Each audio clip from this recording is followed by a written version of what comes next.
Jason Maxwell here from jmaxfitness.com, and I teach guys the natural way to build muscle, get stronger, and lose fat. In today's episode, I'm going to teach you my 7 rules for fat loss.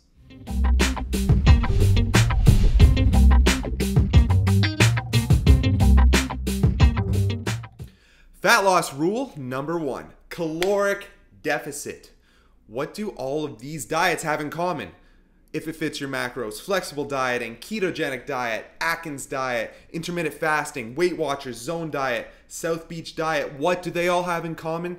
They have a caloric deficit, because you cannot lose weight unless you are in a caloric deficit. For some people to be in a caloric deficit, they need to eat very low calories. Some people can eat very high calories. But in the end, if you're going to lose fat, you need to lose weight, and you need to be in a caloric deficit to do so. Now, to be in a caloric deficit, you either need to eat less than you're burning, or you need to burn more than you're eating.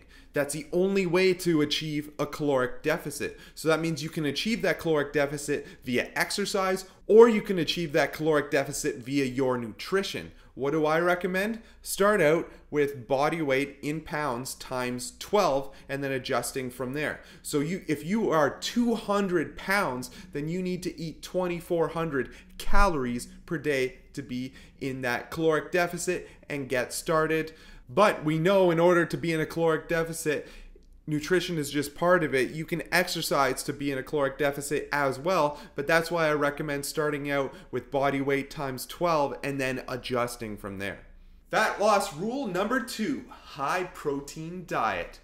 You know, a caloric deficit is a great way to lose weight, but if you want to actually lose fat and maintain your muscle, part of the equation here is you need to be eating high protein. So that means getting a minimum, absolute minimum, and this is proven by research, you need to get 0.82 grams per pound of body weight per day. So if you're 200 pounds, you need to get a minimum of 164 grams of protein per day.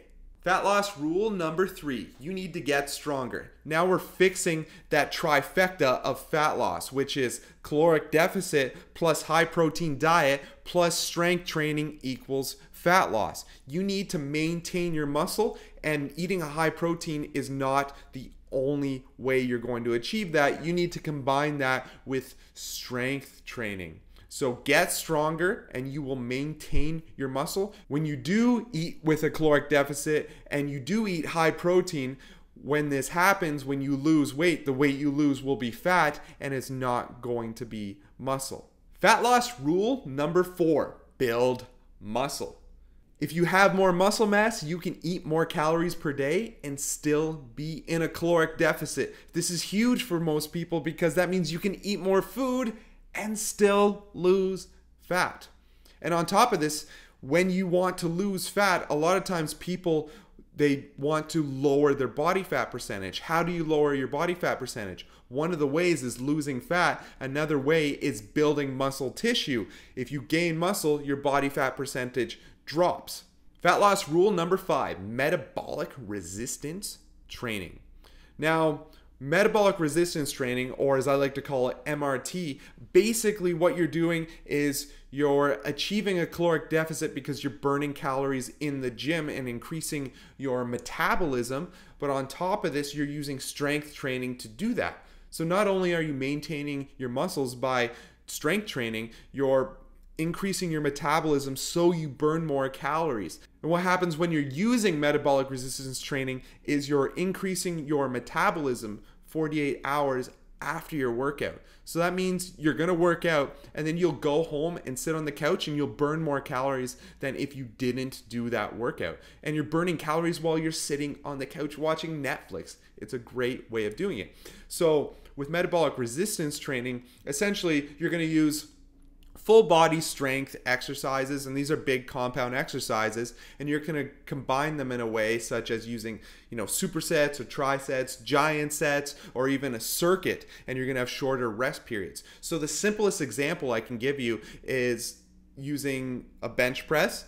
Do 8 reps on that, rest 45 seconds, then go straight into a deadlift, do 8 reps, rest 45 seconds, and then go back up and do pull-ups weighted pull-ups if you can do 8 reps, and then rest 120 seconds and then repeat for 2 to 3, maybe even 4 more rounds. That's the simplest form of metabolic resistance training. And as you see, those are 3 big exercises, 3 big compound movements. But when you combine them like that, you're working the muscles in your body, but you're also increasing your metabolism. When you bench press, the blood goes to your upper body. When you deadlift, the blood is going more towards your lower body. And then when you do your pull-ups, the blood is going back up to your upper body. So your heart needs to pump more and work harder, and that's going to increase your metabolism, along with you having to breathe more and use more oxygen. And that increases your metabolism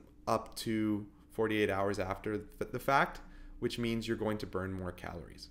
Fat loss rule number 6, high intensity interval training. Now, this is another way to increase your metabolism by doing not too much work. Essentially, what you're doing is you're doing short bursts of all out effort, and you're going to combine that with periods of rest. So like metabolic resistance training, this is going to promote increasing your metabolism up to 48 hours after exercise. My favorite way of doing high intensity interval training is using super high intensity interval training, or as I like to call it, shit training. If you do it, you'll see why it's called that. So here's my way of doing it. You're going to jump on a stationary bike and you're going to warm up a bit, but then you're going to start pedaling as fast as humanly possible on a low setting. Once you get up to your top speed, then you're immediately going to crank up the resistance level, and then you're going to try to keep that speed up. What's going to happen is if you crank the resistance level up to the perfect amount, you're going to only be able to keep up the speed like 10 to 20 seconds max. And then after these 10 to 20 seconds, you probably won't even be able to pedal anymore. Once this happens, rest 2 minutes and then repeat for a total of 2 to 10 rounds. Now, if you're doing this right, you are basically giving it 120% during those 10 to 20 seconds of work. And you'll see just after doing 2 rounds, you might feel like throwing up. That's how you know you're doing the right intensity. But if you look at it, it's only 10 to 20 seconds per round. If you're only doing 2 rounds, that's 20 to 40 seconds of work. And if you go all the way up to 10 rounds, well, you can do the math. It's still not a lot of work. Compare that to, running for 60 minutes at a long, slow pace. You could burn potentially a lot more calories in these short bursts of effort, and then you don't need to waste your time. Fat loss rule number 7, compliance, guys. Compliance is king. If you take a really shitty workout and nutrition plan, but you are 100% compliant, you're gonna get way better results than the perfect nutrition and fitness plan of all time, but if you only follow it 50% of the time. So that's why you need to prioritize compliance. So if you have 80% compliance, you're gonna get good results. If you have 90% compliance, you're going to get great results. And if you have 100% compliance, well, you're going to get perfect results. So you need to stick to your program, find your motivation, find some accountability. Those are the key things here. So you need to look deep down inside you. What is motivating you to lose fat? And you got to keep that in your mind. But on top of that, you need to find people to keep you accountable. It could be your workout partner. It could be your life partner. It could be your wife, your husband, whatever, or it could be your coach. If you're looking for a coach, I recommend my online coaching program. So if you're interested in online coaching, just click the link below this video. Or if you're interested in online coaching, you can go to www.jmaxfitness.com/coaching. Fill out the application, we'll see if we're a good fit for each other, and then we'll jump on Skype and go from there. So if you like this video, make sure you give me a thumbs up and make sure you subscribe to the JMax Fitness channel. And below in the comments, let me know what you thought of this video and let me know what you'd like to see in future videos. Guys, I am Jason Maxwell from JMax Fitness. These are my top 7 rules for fat loss. I'll talk to you guys next time.